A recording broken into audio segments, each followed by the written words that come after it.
Here we go. I'm on Periscope now. And we're going to get on YouTube through Google Hangouts. So, we're on all these places. Alright, skip. Alright, here we go. And now on YouTube. Alright, well, let's see how we're going to do it. Alright, okay, got it. Alright, some of you coming in. We've got some lights on. Let's see if we can get more. Well, I guess it's going to have to do it. Hello, everybody. This is Brendan Kenny coming out of the Twin Cities, Minnesota, talking about episode 23 of Serial Dynasty. I'm going to try to maintain eye contact with all of you. Someone said hi about bedtime. Oh, it's Bob. Bob just said hi. Bob Ruff from Serial Dynasty. It's going to be on YouTube. I figured out a way that everything can be on YouTube. So you can see it later. If you can't stick around and catch the live feed, if you want to do it later, you can. So it's all going to be there if you can find my YouTube account, which should be Brendan M. Kenny. And if you can't, just reach out to me on Twitter at KENNY BRENDAN. And I just want to start with a song that I think is going to establish the theme that we're going to go through this little broadcast. Let go of what you know. Return to the land of the rainbow, where the sun aims low, where the time does go, where the time it moves so slow. It's a song by Maasyahu, and I just like that idea of forget what you know. And if there's a takeaway from the interview with Jim Trainum, I think it's that. So often, the problems in these interrogations and these investigations, according to Jim, is that the cops, the police think they know what they know, and they don't know what they think they know. And there's things that that they don't know. So sorry about this live stream. I apologize to anyone who's trying to... Oh, wait, I'm not on live stream yet. Now I'm on live stream. All right, so anyone who's on YouTube, Twitter, should see me in a bit. All right, here we go. Now people are here. I'm sorry, people on Facebook. I thought I had you on here, and I didn't. All right, okay. Now we're here everywhere. So forget what you know. The theme, I think, of the interview with Jim Trainum and Bob Ruff, that a lot of the problem with these investigations is that the police think they know what's going on, and they don't. One thought I think that'll set us all off is, who is this guy Jim Trainum? Many of you know that he was on the original Serial podcast, and he was their expert witness who looked over and expressed a lot of reservations with Jay's changing story, but he said that the investigation on paper looked above average. And we will talk about what that means and why he might think so, or might have thought so. But first, I want to give you a sense of who this guy is, and from a snippet at the beginning of a This American Life episode, which I think might be the first time that we've been introduced to Jim Trainum. So here it is. Kim, possible. So this is the story of a criminal investigation that hinges entirely on a confession, and I am not going to pretend that this goes well. The case falls apart for some really interesting reasons. Here's Saul Elbine with the story. Okay, I'm going to walk you through the evidence of this case, see if you can tell where it goes wrong. Here's the crime. It was 1994. A man was found dead by the Anacostia River in Washington, D.C. He'd been tied up and savagely beaten. Someone had taken his wallet and used his credit card at a liquor store, a drugstore, and a Chinese restaurant. Police also had a surveillance photo from an ATM that looked like this woman named Kim. From public documents, they saw that her handwriting matched the signatures on credit card slips. Jim Trainum was the lead detective on this case. It was one of his first major homicide investigations. And when he started interrogating Kim, she just denied everything. She told him she didn't know the dead man. She'd never signed any credit card slips. So they sat there for hours, going back and forth. Then early that afternoon, Kim started to crack. She tells us that... That's probably enough for now, just to give you... So that was the moment that really got Jim Trainum... Actually, I think it was 10 years later when it turned out that the confession was all wrong. That was what got Jim Trainum rethinking how investigations work. So this is the kind of man Jim Trainum is. He was a cold case investigator for the D.C. Police Department and also in homicide and serious crimes unit. So I say that to say this officer, or excuse me, this detective or former detective is one of those guys who's part of the solution and not part of the problem, because when this happened to him, he rethought about how he did everything because his interest was in justice. And I, without being too explicit, I'd say that perhaps the problem with the investigators who are involved in Adnan Syed's case is they're coming from a different perspective. So getting people like that to change their behavior is a little bit more difficult because what's the basis behind the behavior isn't so noble and pure, I think.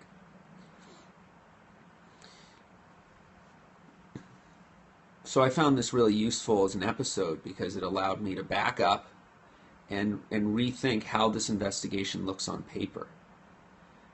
And I'd say it doesn't look that bad on paper. It looks like a case where the police seem to go through the right hoops, do the right things, but you got this Jay character and he just doesn't make any sense. And I think that was Jim's takeaway during the original serial podcast. What we have in cases where they look good on paper is, and Jim Trainum talked about this, he talked about when you have an investigator that already decides what the case is and then just looks for information to confirm it. The term I'd use for that is the Texas sharpshooter fallacy, which, no offense to Texas, the idea that, if you shoot the side of the barn randomly with a shotgun and then afterwards you take a marker and put bullseyes around the bullets, it could look, if someone had known how it all went down and how the bullet marks are actually made, that this person was a sharpshooter. But it turns out that the person afterwards made the targets. And that's what we've got going on in this case. And I'll move this just a minute here. It's probably better. So this above average investigation. This is, keep in mind too, it's always important to get a baseline. So this above average investigation is for the ones that Jim Trainum's looking at these days. He's an expert witness. He's called in cases where there's problems. And so that's what he's looking at, right? He's looking for things that are wrong, so he doesn't get the case files where everything's done right. So keep in mind that's what he's saying, and that's that's what's going on. So, oh my gosh, I'm sorry, I didn't realize that my broadcast for Google and YouTube hasn't even gone up yet. Well, anyway, sorry for all you people on Google and YouTube that just are getting this. I thought I'd been broadcasting for a few minutes and I haven't. So I'll just start out and say, without repeating it, that this episode of Serial Dynasty, episode 23, with the interview with Jim Trainum, the theme that's running through it, I think, is forget what you know. And so, according to Jim Trainum, and I think it's true, so many of the problems in these investigations come when the detectives and law enforcement in general think they know what happened and seek to confirm that. So I talked about Jim Trainum's background, which, if you missed the first part of this, to anyone on YouTube streaming or Google Hangouts, it will be on my YouTube channel soon. And I'm Brendan Kenny. You can put that in. I think pretty easily find it if you put in Serial Brendan Kenny. I have that stuff as tags. Now, what Jim Trainum is totally solid on, and I always enjoy, I shouldn't say always, I heard him on Serial, and I think I heard the original This American Life episode that I referenced. It's called, just a minute, I want you to see it so you can look it up if you want to hear more about him. Oh, it's called Kim Possible, and it's from episode 507, Confessions, dated October 11th, 2013. That's This American Life, and Sarah Koenig was at This American Life before. Okay, so what I was saying that Jim is solid on is what constitutes good evidence. And he reminded us all that this idea of how Adnan responded after Hayes' death, that people seem to put a lot of stock in, was really faulty because, one, people react differently to many things, and people see us in different situations depending on our relationship with them. And also, memories can change based on knowing that he was arrested and everything like that. So he totally discounts all this stuff about how Adnan responded. And that's always a good reminder, not just for Adnan, but for those of us who are really in the weeds on this case, looking at other people. And I'm going to talk a little tiny bit at the end about Don. So just a little foreshadowing there. So let's talk a little bit about how these investigations worked, because what this interview provided for me was a reminder of how police investigations work and some of the problems with them from the standpoint of getting at the facts and getting at the truth. One, and it's something that's always bothered me, even when I was on the side of law enforcement representing them in civil cases, was that part of the interrogation process and the MO of law enforcement, and I'm not saying anything out of school because many of them would tell you the same thing, is they're allowed to lie to people and say things that aren't true. And I saw that the first time when, and actually I'm trying to incorporate feedback that people have been giving me, so thank you so much for your feedback. I'm trying to do it, so I'm trying to avoid the word really. I'm trying to avoid saying this thing is as much, and I'm also trying to avoid getting quite as deep on the weeds in some of my own personal cases, because I think it's distracting, according to people, and I agree. So please, any feedback you have, direct my way. I try to follow it, because you guys know a lot better than me how I'm doing. So the lies.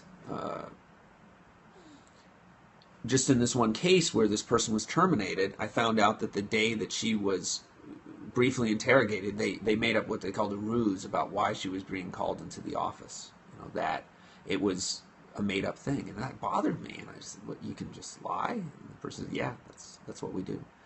Well, that's a problem, because if I could just make up evidence, if I'm at a deposition and I could ethically make up evidence and tell the witness it was true, and hammer them with that as long as I wanted, in the case of the Jim Trainum case from This American Life, 5 hours, and hammer this person with 5 hours with false evidence, made up evidence that just, you know, in the creative recesses of my imagination, boy, I could do a lot.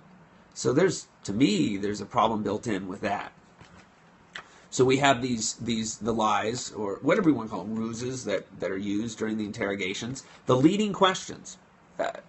You may have remembered an undisclosed, I think it was back in August, where they went through those other cases involving Detective Massey, Detective Ritz, and McGill. I always say the name wrong. The guy with a Scottish-Irish last name, with how he did things and how they would get all the evidence that they wanted to the witness through the interrogation in many cases. So all the witness would need to make a false confession, and I'm not saying it was their intent to get the witness to make a false confession, was there. And so a lot of times you'll hear in these cases, or I certainly have, following true crime stuff, where the detective or someone will say, this person knew information that they could not possibly know because it wasn't public information. Well, sometimes it turns out that it was disclosed to them in one way, shape, or form during the interrogation. So 5 hours is a long time to do that, and if you're asking leading questions, you can do a lot of that. You can tell them a lot of what you want.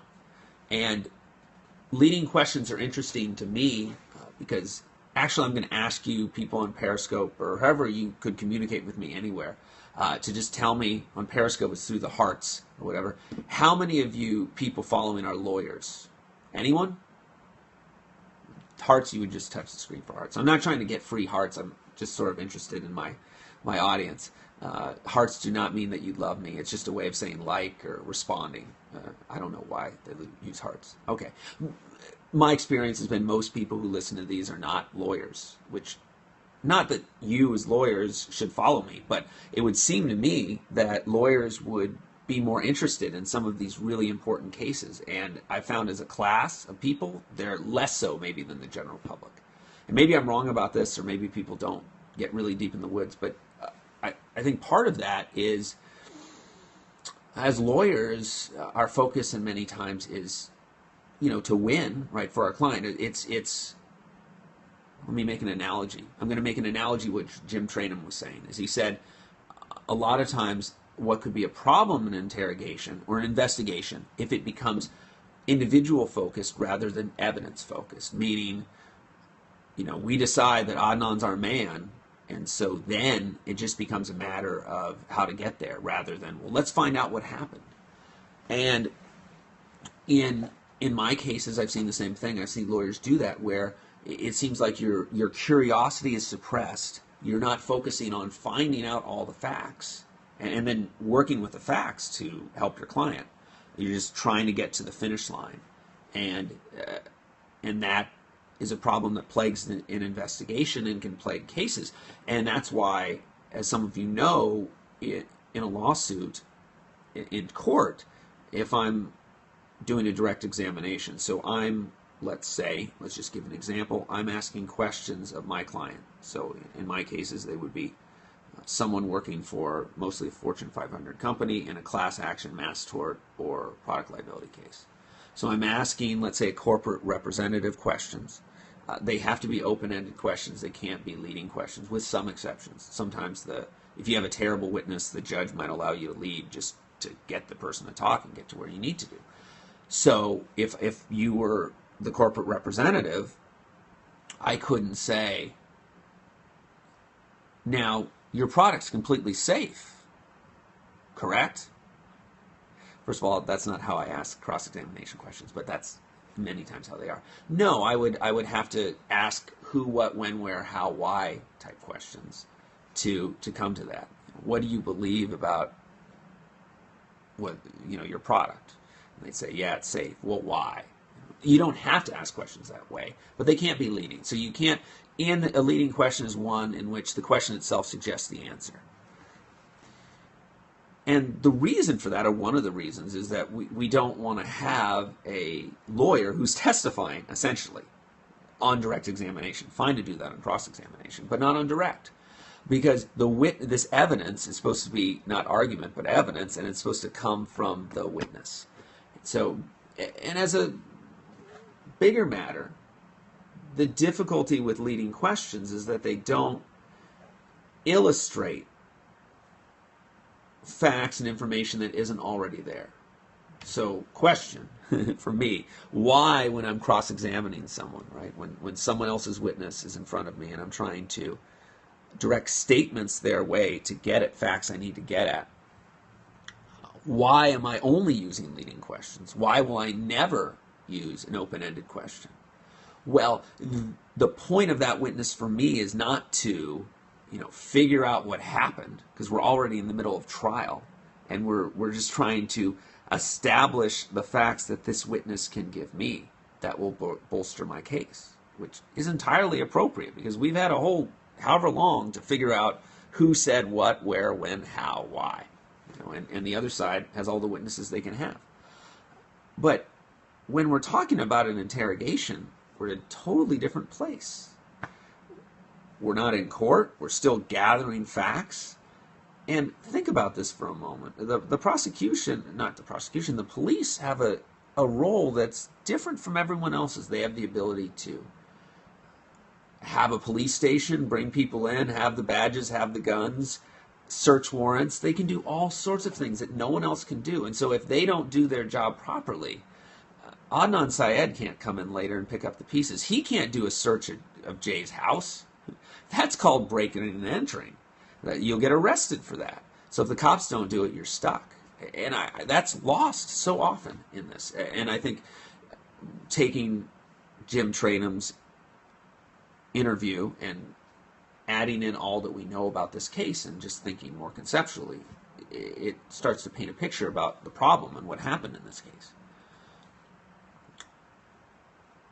So in this form of interrogation that they used in this case, the detective does most of the talking, so that he or she is supplying the information, and the witness is in a position to accept or reject it. And every time they reject it, in a sense, they're punished. If they accept it, we move on.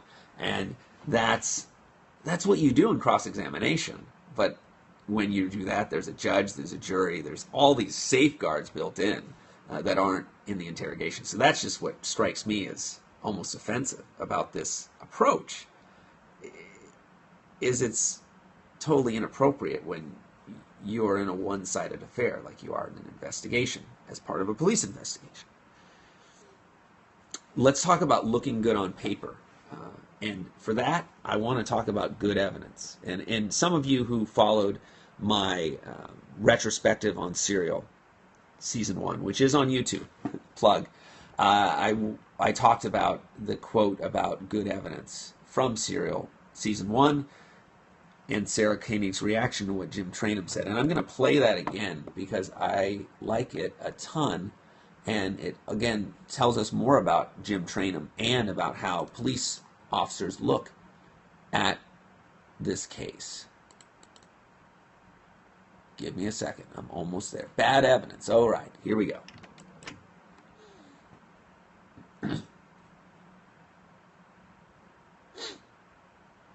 We're taking a little time. It's slower than I anticipated. But it was the one part I'll say on Serial where when I heard it, I was talking back.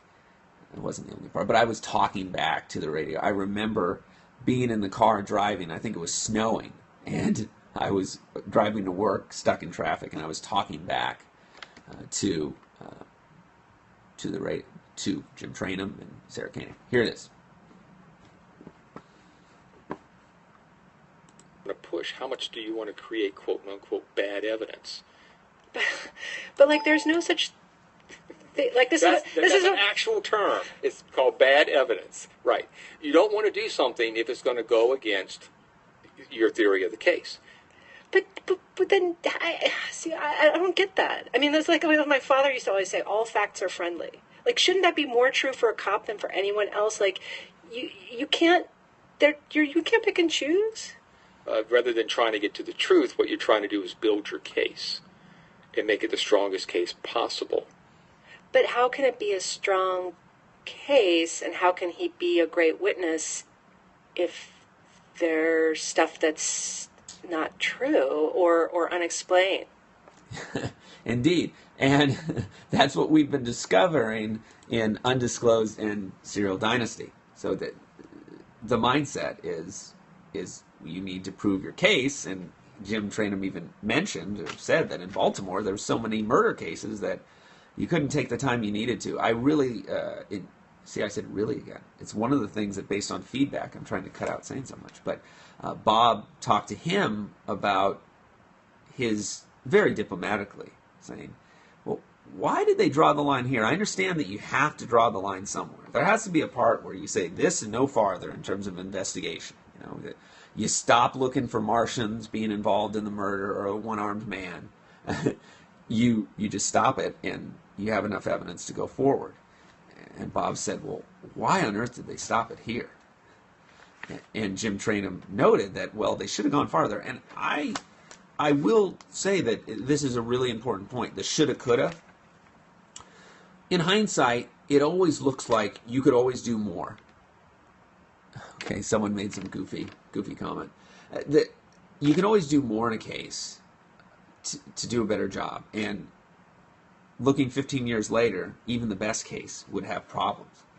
And so that's why I appreciated that Jim Trainum gave some examples of what the police could have easily done to bolster their case or maybe weaken it. And that was have Jay call Adnan during one of the interviews, which happens all the time. Cases all the time do that.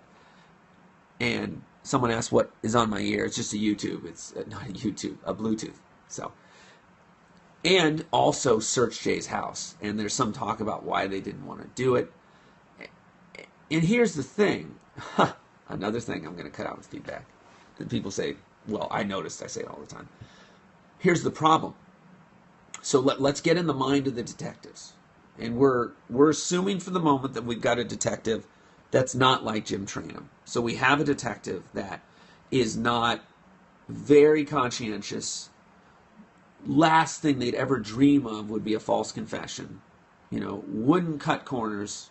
And if they found out they did it, they'd spend the rest of their life trying to fix the problem, which seems to be Jim Trainum. Now that person, okay, I was going somewhere and I lost it. Give me a second. What would that person do?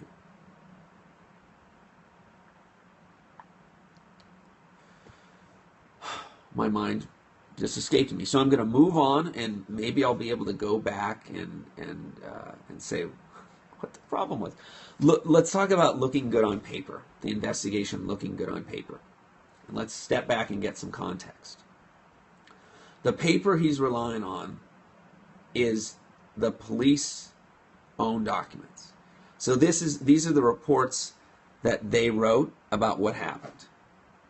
Now, in many cases, frankly, as Jim Trainum could tell you, even those are bad in many cases, where even those in their own notes show how things are going. Just like in many cases, the dashboard cameras or the camera that the police officer is carrying on themselves itself tells a bad story for the police officer. This isn't one of those cases. When you actually read the reports, yes, there are problems, but at least to me, there was nothing on first glance. If I knew nothing about the case, I'd say, whoa, this is terrible. And that's why Jim said what we had is we have these cell records that bring us to Jennifer, that bring us to Jay, that bring us to Adnan. Yes, that's what I'm saying. What I was going to say earlier, is that if we don't have this conscientious police officer who's loath to get a false confession, or loath to use unfair tactics to get and win a case, then there's ways that they can use the mode of the investigation, make sure it looks okay, and then have the substance manipulated. And that's what may have happened here, to put it diplomatically. We have, during the interrogation, it's practiced beforehand, off camera, or when they're changing tapes, and the detectives make certain that if there's a problem with the response, they try to solve it, or they get at their information in a way that seems honest. So when Bob was talking about Debbie's interrogation, we have, again, the tape that needs to be changed, even though it probably came at a time when it wouldn't have needed to be changed. So they were careful to have an above-ground investigation that looked okay, as long as you don't get to the below-ground investigation. Jim Trainum was looking at the above-ground investigation, undisclosed in Serial Podcast, and to some degree Serial Dynasty Podcast, and to some degree Serial Podcast, is getting to the underground. So conceptually imagine if we had a wrongful termination case, and all we had to rely on was, let's say, the summary judgment papers of the employer. It might look very good for the termination of the employee if you don't have the other side. And a lot of times the other side is not in official sign on the dotted line documents. It's in drafts, it's in notes, it's in emails, it's in all sorts of different places. And if you don't reach down into that, you're not going to know what happened. And based on the agreement on how he was looking at the case, that's not what Jim Trainum was doing. He was looking at the actual paperwork to help Sarah Koenig say, well, how does this case fall? What should be my attitude? What is the baseline? So he didn't see, and he wasn't able to look at it to find out about the tap.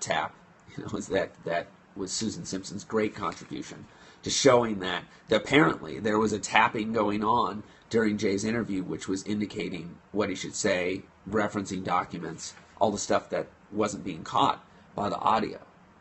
So these police officers, if what we think is true about the case, are smart, the DA too, and they came up with a method of working up weak cases that disclose the weakness of cases in an obvious way without digging deep.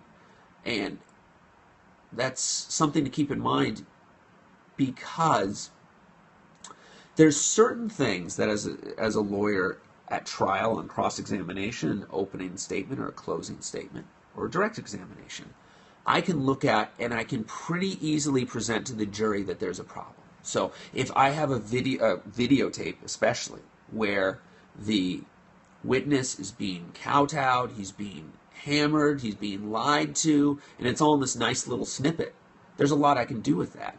But if there's stuff going on off camera, if there's these pre-interviews, if there's all these things out there that are problematic, and if I could present them to the jury in a way they could understand with competent evidence, it could prove my point. It's still very hard to do. And the type of stuff that the law enforcement were arguably doing in this case is just that sort of thing. It's hard to, in a really easy, visceral way, portray that to a jury. And it worked in this case, and I think in others. So that's the context of how this investigation went, I think.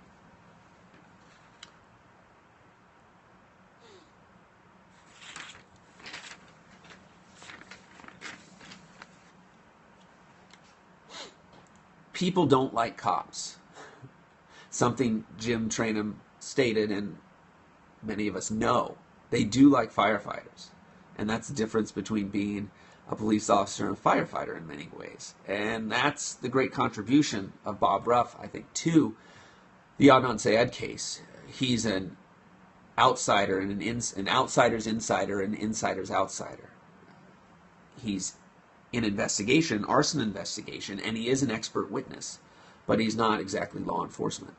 And I think that's part of what's contributed to making Serial Dynasty so different, new, and allowing us to forget what we know. He did that with Dawn. He did that with many other people. He did that with Neighbor Boy, also known as E. And I think he's going to continue to do this as this goes on. I'm not sure exactly how it's going to play out with his new podcast, but that's going to happen as we go. Now, one of the feedback things that I get a little bit sidetracked with personal stories and stuff. So I do have notes here. I'm going to look these over and just make sure I didn't miss something I wanted to talk about.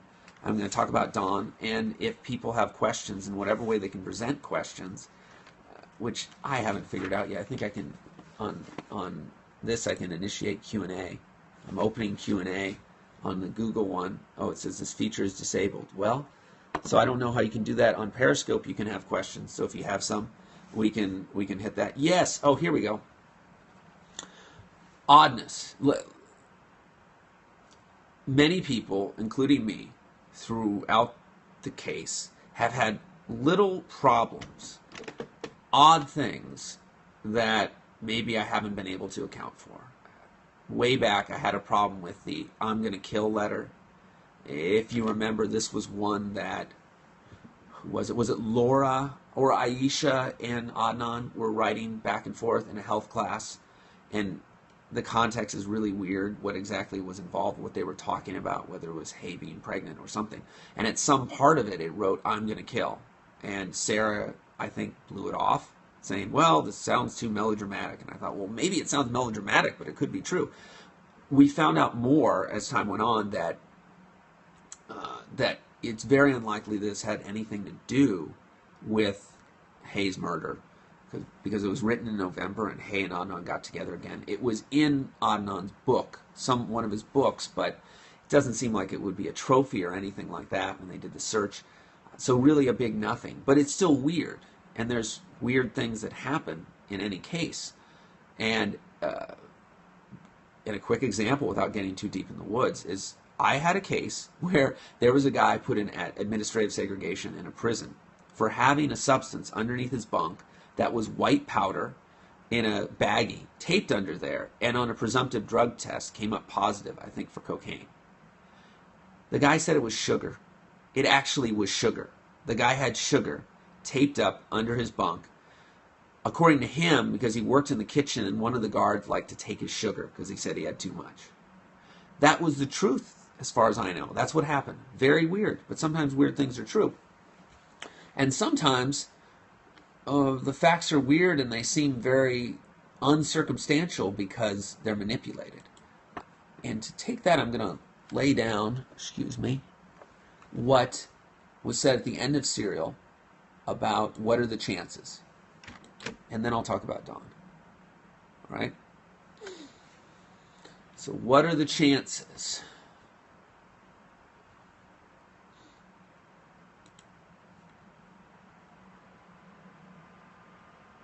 Dana's right to be skeptical. What are the chances one guy got so unlucky that everything lined up against him just so? Oh, yeah. I thought it was a longer clip. Well, if everything lined up against him just so because it was set up that way, then it's not lucky. Okay. Someone says I'm listening to old things. Well, all right.